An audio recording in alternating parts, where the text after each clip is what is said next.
கர்த்தருக்கு மகிமை உண்டாவதாக. இந்த ஆகஸ்ட் மாதத்தின் 3வது வாரத்திலும் 21ஆம் தேதிக்குள்ளாக நம்ம வழிநடத்தி வந்த தேவனுக்கு நன்றி செலுத்துவோமா? பரிசுத்தமுள்ள எங்கள் நல்ல தகப்பனே, ஸ்தோத்தரிக்கிறோம், துதிக்கிறோம் ராஜா. இந்த காலை நேரத்திலும் உம்மை நோக்கி பார்க்கக்கூடிய கிருபை கொடுத்ததற்காக நன்றி தகப்பனே. அப்போ அந்த நாளிலும் உங்களுக்கு பிரியமில்லாத எந்த காரியத்தையும் செய்யாதபடி உமக்கு பிரியமான பிள்ளையை வாழ உதவி செய்யுங்கப்பா. இந்த நாளிலும் எங்கள் தேவைகள் எல்லாவற்றையும் அறிந்திருக்கிறீர் ஆண்டவரே. அதன்படி எங்கள் தேவைகளை சந்தித்து நாங்கள் சோர்ந்து போகாதபடி உடைய வார்த்தை கொண்டு எங்களை பலப்படுத்துவீராக.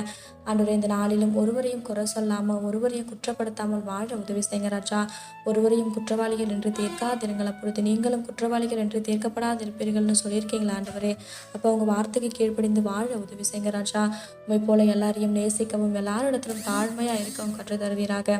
இந்த நாள் முழுவதும் உடைய சித்தத்தின்படி எங்களை வழிநடத்தும். இந்த காலை நேரத்தில் ஜெபிக்கிற ஒவ்வொருவரையும் ஆசீர்வதிங்கப்பா. அவர்கள் குடும்பங்களையும் உடைய சட்டைகளால் மூடி மறைத்து பாதுகாத்துக் கொள்ளும்.